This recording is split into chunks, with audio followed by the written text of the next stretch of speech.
What it do, flight crew? FTC. Flight team stand up! I'm too high to remember. It's November. We got Jimmy R. Roller. They're breaking the NBA again. From the thumbnail, I'm assuming he's talking about Steph, Chef. Look at the glorious King Curry, man. So let's see what they're talking about, bro. Over the last decade, three-pointers have taken over the NBA. The shot transformed from a gimmick so underutilized that the league had to move the three-point... Bro, imagine like 20, 30 years ago, that's what people thought about three-point shots. It's like, that's a gimmick. Like, if you... Actually, in a way, like, before, like, the entire shift of basketball changed, I feel like, maybe I want to say, like, after 2010, I mean, it would make sense that people was thinking like that because, like, little things like, if you're playing a center and you're power forward, and you were trying to attempt to shoot threes, like, they would look down on you on some shit like that. Now it's like they encourage that nowadays. Point line closer to the hoop just to incentivize teams to take more to a shot that now determines the outcome of many games. But after an entire era of seemingly exponential growth, recently the barrage of three-pointers appeared to stabilize. In fact, the league had become so saturated with threes that the scales had flipped and two-pointers became slightly more valuable than three-pointers. Just like anything else, something that was good and effective, but only up to a certain point, and that point had been reached. They really had to throw that Jokic game winner in there, bro. Seriously. And the three-point revolution had met its inevitable conclusion. Except it didn't. This season, teams across the NBA are shooting more threes than ever before. Some teams with the majority of all of their shots being taken from beyond the arc. A new generation of stars more trigger-happy from three than the players that came before them. And games that feel like one long three-point contest. Is the NBA on a path to being the league featuring exclusively long balls, layups, and nothing else? Well, in 2015, right about the time the league began to shift away from the basket, Steph Curry attempted 8 three-pointers per game, the highest total in the league that season, and just the fifth player in NBA Now you see niggas like Derek White shooting 16, 17, 18 threes a game, bro. That's really insane, dog. To attempt at least 8 threes a game. By the next season, 3 other players joined him as ultra-high-volume three-point shooters. But by 2020, the number of players across the league attempting at least 8 threes a game jumped to 15. The three-point revolution was long in effect by this point, and it would remain at this level for the next few seasons. The league seemingly finding its equilibrium on threes and how many are even worth taking. Until this season, where there are 24 players in the NBA who are attempting what was once considered a historic amount of threes just a decade ago. Something is changing in the NBA right now. Are we nearing the end of the three-point era, or are we just getting started? Nah, here's what I've said it in like past reactions before, but my like honest opinion, the NBA within the next 5 years is coming out with a 4-point line, and it's gonna be around like the logo part of the basketball court. And mark me by my words, they're gonna do that 100%. If they were smart, they would have like they gotta be plotting on doing that like right this second. It'll only increase the league. And it's gonna like open up a whole broader range of just different bags and just different like, you know what I'm saying, circumstances. I personally want to see a 4-pointer. I don't know about you guys. Let me know in the comments. Would you personally want to see a 4-pointer be? I don't see why it would hurt. Now, here's where I feel like they should do the max, because then if you bring them on a 4-pointer, then does that mean that they have to bring on a 5-pointer in the future? And my honest opinion, yeah. I feel like they should max it and cap it out, though, at the 5-point mark. And if they decide to ever do a 5-pointer, it should be like 3/4 a quarter of the basketball court or some shit like that. You know what I'm saying? But what do y'all think? Uh-oh, here comes a sponsor. Today's video, any Golden State Warriors redefine how basketball is played. For the first time, a team that centered their offense around the 3-ball proved that it can be a championship-winning strategy. And they weren't just a 3-point-oriented team, they were the 3-point team. They bucked age-old notions of what great basketball could look like, their star duo named after their shooting abilities, the most influential team of our generation. That season, the Warriors shot 31.6 three-pointers per game. Damn. The second most of any team in league history, and by far the most of any true championship. The Rockets had a lot of threes? This season, every single team in the NBA attempts more threes a game than the 2016 Warriors. This is exactly what the fuck I'm talking about, bro. Do y'all not see a problem with this? How the hell is the 2016 Warriors dead last on this list? Like, this is seriously a problem, bro. Like, dead last on the list. Like, what do the Washington Wizards have any business shooting this many threes? Again, you see right here, the 2024-25 season. This isn't like something from like 5 years. Like, what do the Wizards, what business do they, like even the Hornets, who is on their team other than LaMelo Ball, bro, and Miles Bridges? Like, bro, bro, look at this, dog. The Bulls, all they have is Levine. Like, some of those players on those teams can't even spell three-pointer, bro. You see what I'm saying? The Magic. What the fuck do the Magic have any business being damn near the top 10 three-point shooting attempted teams in the league of today? The only player on that team is Paolo, bro. And the crazy thing is, Paolo's not even like a three. He doesn't just chuck threes up. He has a well-rounded game. We already been said that. Like, how is this even possible, bro? Man, this shit is so annoying, dog.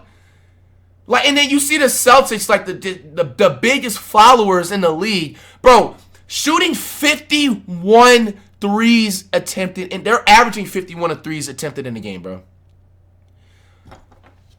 Like, this is just about to make me sick, dude. Like, it's just unnecessary. It's greed, dude. This is like greed equivalent to like somebody just putting so much food on their plate and not saving anything for anybody else. You have no business attempting 51 threes in a game. Warriors did. Their influence reshaping the league far more than anyone could have anticipated. But teams aren't just shooting more threes than ever before. They are approaching the point where the majority of all shots taken in a game are three-pointers. So annoying. Here's a game between the Hornets and the Celtics. And with 10:36 left in the third quarter, Jason Tatum attempts a three. The Hornets come back and attempt a three as well. Celtics turn it over, Hornets attempt a three. Celtics come down and attempt another three. Hornets come down and attempt a three, followed by a Celtics another three. Hornets come down and attempt a three, followed by a Celtics three, followed by a Hornets three, followed by another three. Celtics switch it up for a moment with a layup, and then right back to a Hornets three. Turnover, Hornets three, Celtics three, I would have turned this off. Celtics three. This if I was reacting to that game, I would have turned that video right off, bro. Sequence in an NBA game. I don't want to watch this that shit. Actually happened. A 4-minute stretch where both teams combined for nearly 14 consecutive three-point attempts if it wasn't for an easy layup at the rim. Do y'all not see a problem with that, man? Like, how is that, like, genuinely enjoyable to watch? Like, and I feel bad for the people that actually, like, watch full sports games. Like, bro, imagine you pay tickets to go and watch that. You watch a three-point shooting contest. Not by actually, it's not like we sit up here watching, like, the Kyle Korvers and, like, the Ray Allens and Reggie Millers of shooting the three-pointers. And even, you know what I'm saying, Steph, Chevrolet, Curry, man. That's, like, default. Everybody. But it's just, like, the you know what I'm saying, principle. Like, bro, why is Grant Williams a dude that, like, has less than 5 fucking jersey sales? He's not, bro, I'm not even trying to roast him. Like, this dude literally is, like, Grant Williams looks like he makes some good-ass fucking ribs, my nigga. He has no business even getting anything further outside the free throw line shooting a basketball. Like, you're sitting here telling me, like, that's entertaining to watch? Come on. This is insane. Please change the league, man. Out of the ordinary this season. Here's another sequence between. See, I feel like it'll be all even out if they add the four-pointer. Because then, you know, the ones that are trying to attempt the four-pointers, it's not going to work out in their favor. So I feel like it'll bring a lot more balance back. And the Knicks. Now, this was already a blowout, so you never know what you're going to get in these situations. But how about a three ball followed up with a turnover, another three ball, and another three ball, and another three ball, another turnover, three ball, turnover, three ball. Oh, look, there's a layup. And then back to another three ball, and a turnover, and a three ball. And take a wild guess, a three ball. 3 straight minutes of three-pointers. 8 from the Celtics alone, and they missed all 8. But even this fucking sad, dude, was nothing compared to what happened in a game between the Hornets and the Hawks. With 1 minute and 45 seconds left in the first quarter, the Hornets made a mid-range jump shot. What's so special about this mid-range bucket?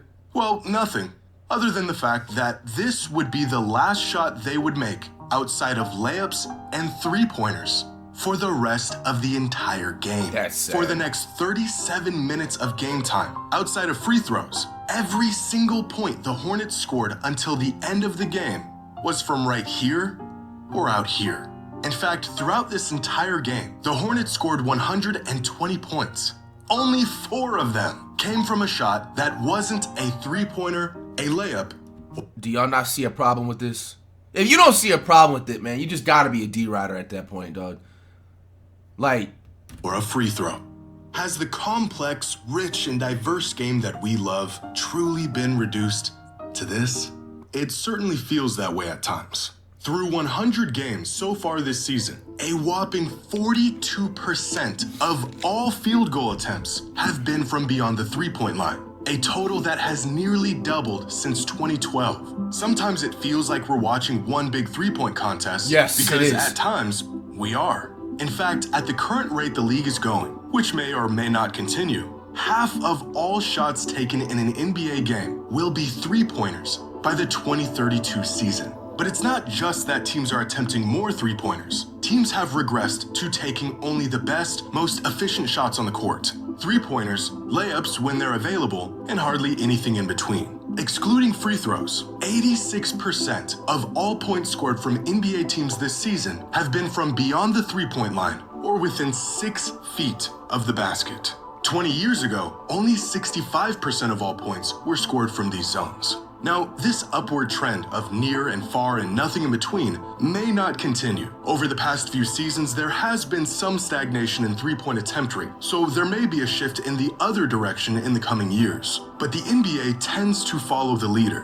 What are the winning teams doing, and how can we adapt, emulate, and optimize that style of play? And right now, as much as we can't stand it, winning basketball looks a lot like a three-point shootout. Before the beginning of this season, Celtics head coach Joe Mazzulla said the team planned on shooting a lot more threes this year. They did the math, and it checked out. We need more threes. But outside of Harden's Rockets, last year's Celtics attempted more three-pointers than any other team in NBA history. It was a recipe that was so good, it helped them win a championship. How many more threes could they possibly shoot? 51. This year's Celtics are shooting 51 three-pointers per game. That is 56% of all of their field goal attempts. That's just arguably sad. the best team in the league, coming off of a championship, is shooting 6 more three-pointers per game. Crazy thing is, like, and I even hate admitting this, the Celtics are a really great basketball team. They don't even need to do that, dog. Like, why are y'all trying to copy the Warriors' game style, bro? Like, be yourselves, man. You don't need to shoot that many threes, bro. Like, that's just greed at that point, any bro. other team Like, seriously. in league history.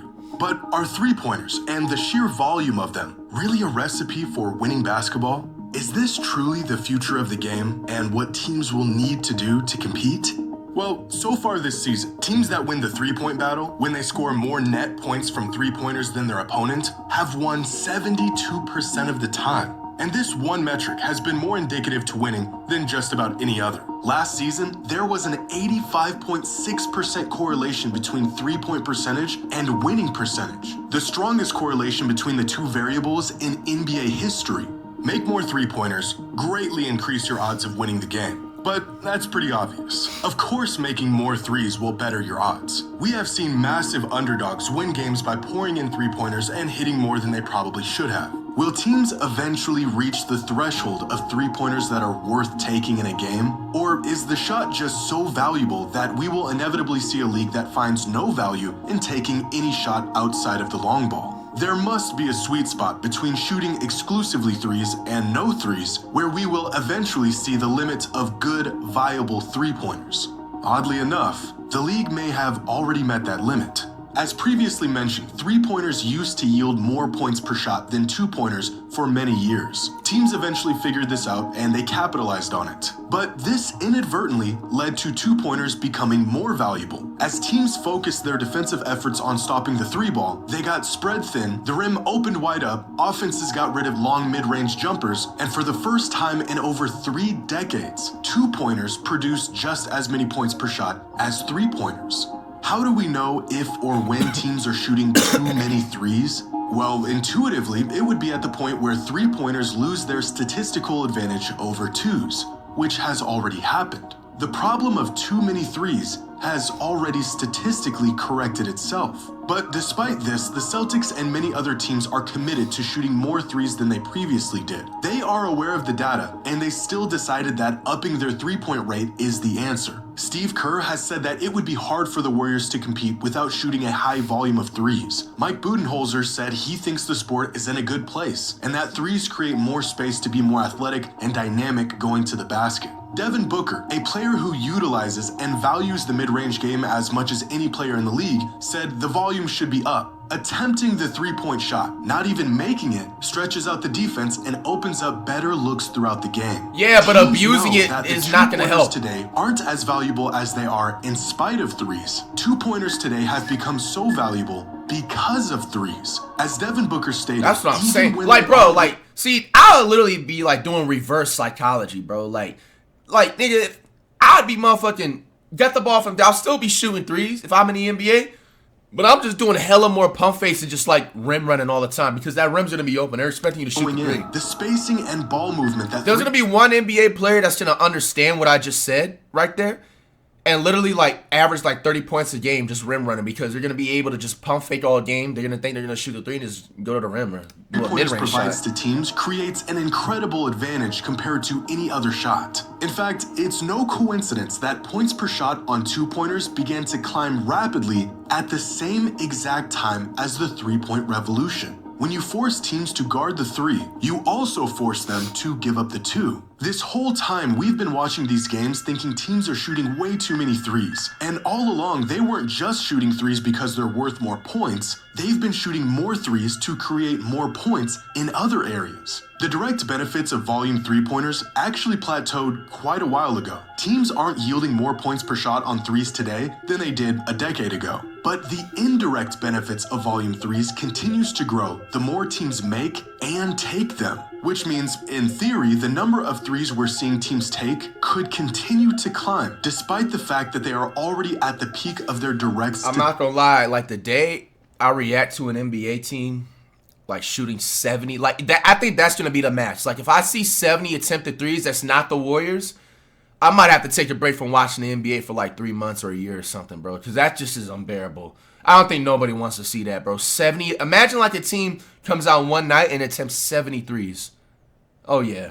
Yeah. Statistical advantage. That's not even like cool, but man. Just how much further could this go? Well, this is where things get really interesting. If we ignore the caliber of teams and the efficiency of their shooting and just look purely at volume, then through over 150 games so far this season, teams have found by far the most success when they shoot somewhere between 46 and 52% of all of their shots from beyond the arc. This season, when teams put up a three-point attempt rate between 46 and 52%, they have won over 70% of the time. Meanwhile, teams that shoot at a rate outside of this hypothetical sweet spot have won just 48% of the time, which means despite as many three-pointers teams are shooting, statistically, they may still not be shooting enough. And it may only be a matter of time before teams use this information and slowly creep towards this rate of 50% of all of their shots consisting of three-pointers.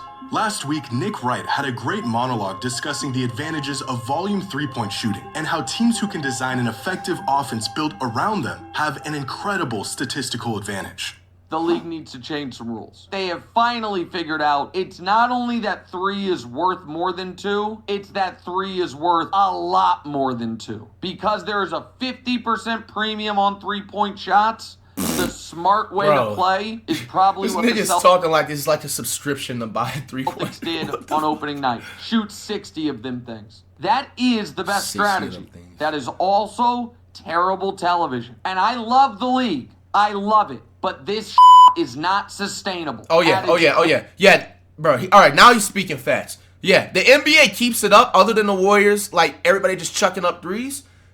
Yo, expect to see like a downfall, not a downfall of the league, but like less like, you know what I'm saying, like audience and shit like that, bro. People are gonna catch on and just be like, bro, we don't want to watch a 3-point shooting contest, bro. I dead it, bro. Swear, bro. It's gonna get to a point where you have the most athletic niggas in the entire world that can do like 720 East Bay dunks and they can motherfucking have a 60-inch vertical jump, but they rather just sit there and chuck up threes all game, bro. And it's gonna kill, you know what I'm saying, just the everything about the league. Or the NBA is at its best when dudes are flying over people, meeting them at the rim. Hanging out at the three-point line, hoisting 30-footers is not good TV. And you are going down a path where the games are less compelling television and the fans are worried, do the players even care? It's just a warning to a league I love. You are playing a dangerous, dangerous game. If what the Warriors did in the mid-2010s broke the game of basketball, then teams today are eviscerating it. They have essentially cracked the code. Decades of experimenting with different schemes and offensive designs and player personnel through trial and error has led teams to the correct answer. Nothing beats a bunch of good looks at three. It may not be pretty. It may lack the nuance and diversity that we used to see in the league, but it has been proven to be the most effective method of winning basketball games. How much further can this possibly go? Well, fortunately, there seems to be an upper limit to the ideal volume of threes before the returns become diminished. That limit is probably about 50%. Unfortunately for us, the NBA is still nowhere near that limit. Hey man, a lot of good information in this video. I mean, low-key, this was a big exposing the NBA type of a video. And mark me by my words, like, if teams that are not the Warriors keep this up, just chucking up threes and running down the court, bro, the league, I wouldn't necessarily say will die out, because just any professional sports is always going to be popular, but it will not be as popular, you know what I'm saying, if they continue this, you know what I'm saying, run for the next 5 to 10 years, or they don't add a 4-pointer, man. You know what I'm saying? Mark me by my words.